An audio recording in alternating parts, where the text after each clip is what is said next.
About a month ago, I made a video criticizing Israel's Prime Minister, Benjamin Netanyahu. In the video, I said that he is corrupt and that Bibi should take responsibility for October 7th and resign.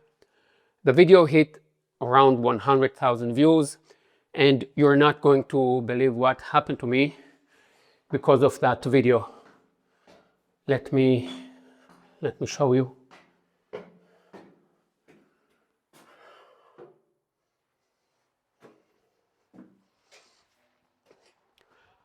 Nothing. Absolutely nothing. My credit card still works. Nobody sent my kids to a re-education camp. And do you know why? Because I'm lucky. I belong to a minority of humans on this planet, those who live in a Western democracy. I breathe fresh, free air. And it is easy to forget how rare that is, especially if you grow up inside it. Democracy is like being in a brightly lit room. You can see everything. You can see what's working, what's broken, and yes, also the dirt on the floor. And because you can see the dirt, you talk about the dirt. You complain about the dirt. You argue about whose job is it to clean the dirt.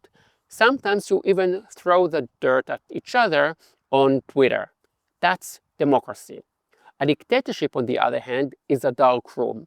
The government holds a flashlight and points it only where it wants you to look. Meanwhile, in the corner where the flashlight never goes, people are suffering. Corruption is growing, minorities are being crushed, and the only thing that's stable is the regime's grip on power.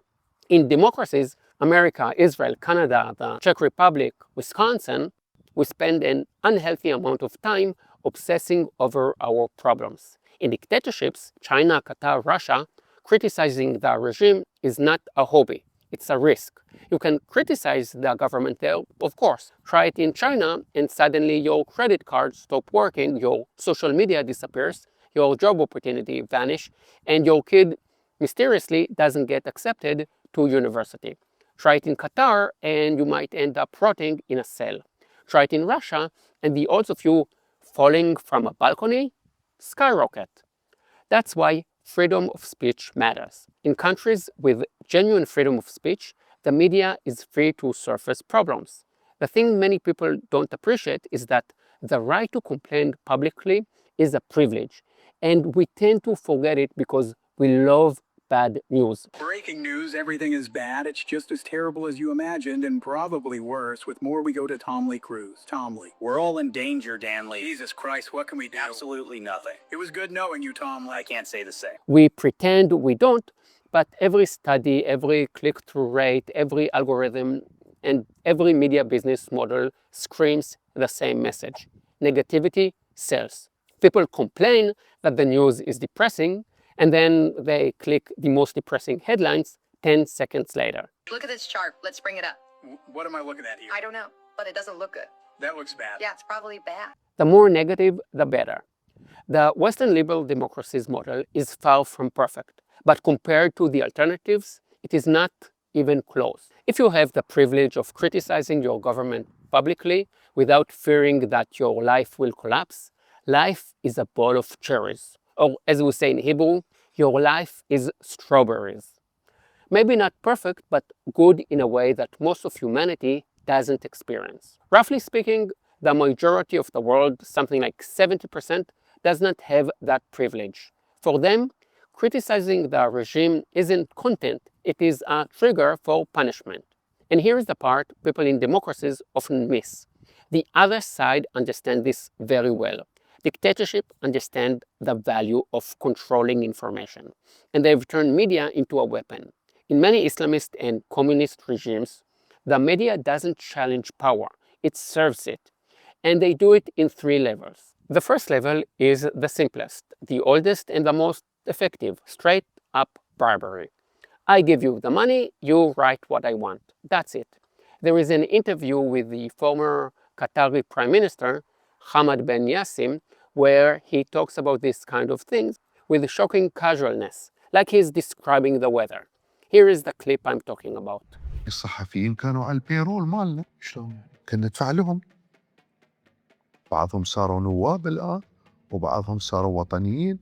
أعرفهم أنا في دول كثيرة كانوا ندفع لهم، يعني نشرحهم كل سنة، وفي ناس لهم مرتبات، كان في ذاك هاي كل الدول العربية كانت تعمله. شو أنت فكرك مش الكل ولكن الأغلبية. What's amazing is not that he says it, it is how normal it sounds to him. It is not like someone caught him on a secret recording whispering, yes, we paid a BBC journalist X dollars to bury an investigation about migrant workers living like slaves and dying like flies in Qatar. No, he describes it like, this is how it works. Everyone does it. He basically says all Arab regimes do it. That's level 1. The basic and beloved method of bribing. Level 2 is more advanced, controlling the narrative. Narrative is not news. Narrative is the frame, what you are allowed to talk about, who is the hero, who is the villain, and what you are never supposed to talk about. If you pause this video right now and open Al Jazeera, I'm willing to bet that one of the main headlines, if not the main headline, is something like, Israel is to blame for X. The Palestinians are suffering. And there will be a photo, because there's always a photo, and the photo will almost certainly include crying women and crying children. How do I know? Because Al Jazeera is not a news outlet. It's a state-linked narrative machine disguised as journalism. And notice the pattern. Israel is bad, America is bad, India is bad, the West is immoral. The Palestinians are eternal victims. And you almost never see criticism of Arab or Muslim societies. When Iran's Islamist regime murdered protesters by the thousands, do you get close-up of tears and shattered families like you do with Gaza? No, you will get cautions, headlines, minimal emotional framing, but when it comes to Israel, always, always, always maximum emotional framing, maximum moral accusation. This isn't accidental, it's narrative discipline. On Al Jazeera Plus, the youth-oriented branch, a huge portion of content revolves around Israel as the villain. It doesn't matter what else is happening in the world. And this is why slogans like Free Palestine and libels like genocide and apartheid are not just opinions. They are narrative weapons. They are designed to define the conversation before it even starts. And that's why debating the libels often fails. The goal is to force you into their framework. If they scream genocide and you respond, no, it's not a genocide, you've already accepted their chosen battlefield. They set the terms, they set the emotions, and they set the moral posture. And now you are defending yourself inside their story. It's a trap. The libel itself is the product. Level 3 is the most sophisticated and the most dangerous, spreading chaos and despair inside democracies. Not by convincing you to love dictatorship, but by convincing you to hate your own society, to mistrust your institutions, and to feel that everything is hopeless. Because once you reach that stage, you don't need to be conquered, you collapse from within.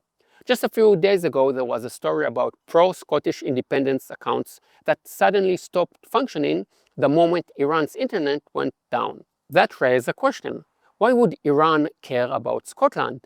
And the answer is it doesn't, not emotionally and not ideologically. It cares strategically, because amplifying division in the West creates instability, and instability weakens democracies. Same thing in America. Foreign influence networks promote extremist figures, not necessarily because they love them, but because extremists are useful. Take Nick Fuentes. If you don't know him, imagine the cheapest, most low-quality version of populist far-right politics. Like a plastic toy you buy for $1 that breaks before you even get home.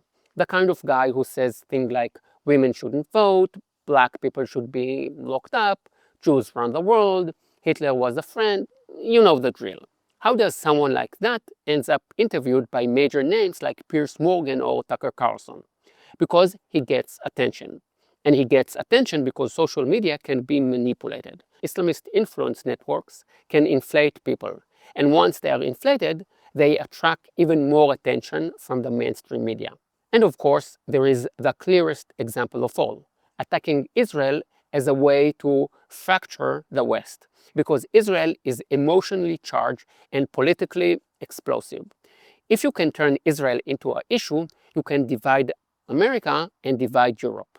A few months ago, Twitter X added a feature that lets you see where accounts are located. People started discovering that accounts presenting themselves as hardcore American patriots, MAGA accounts screaming about how America should stop supporting Israel, turn out to be operated from Bangladesh or Nigeria, and not a few, thousands. The research constantly shows that we are social creatures far more than we want to admit. If we believe everyone on my side thinks X, it shapes what we think and what we are willing to say out loud. And Qatari influence operations exploit exactly that. You see it all the time. And Iranian women tells America and Israel don't interfere in Iran. Only she's from Pakistan. An account called Girl from Gaza or Voice of Gaza is run from Indonesia or Pakistan. It's a costume party. Maybe the best example on how dictatorships weaken the West is TikTok. In China, the domestic version is structured to be educational, disciplined, and socially constructive. No criticism of the regime. Content that encourage productivity, learning, and good citizenship. In the West, TikTok seems to push the opposite. Endless political conflict, divisive topics, cynical content, stupid challenges, and an obsession with identity warfare. And when you drip-fed that into the minds of Western teenagers for years, you get exactly what you would expect. Young people who see their own countries as the problem and who romanticizes societies that would crush them the moment they landed at the airport. So what do? First, awareness. I know there are teachers and educators watching me. Please make kids aware of this. I'm not pretending I can design lesson plans. I've always stayed away from educational tourism. But here is a simple starting point. Ask teenagers what values matter to them. Family, friendship, freedom, meaning. Then ask them what content they consume every day. Who's feeding them stories? What emotional buttons are being pushed? And then guide them to the uncomfortable realization a lot of what they are seeing is not organic. Not always, but often. At the start of this video, I said democracy is a lit room and dictatorship is a dark room. So let's go back to the beginning and turn on the lights. This is the costume warehouse in my kibbutz. You see, the light of the US and Israel is much better than the darkness of Iran and Qatar. If you found value in this, please share it, especially with teachers and educators who can help teenagers see what's actually happening online. And to everyone supporting this channel, thank you. Thanks to you, I can focus on creating more content like this. See you in the next video. Yalla bye.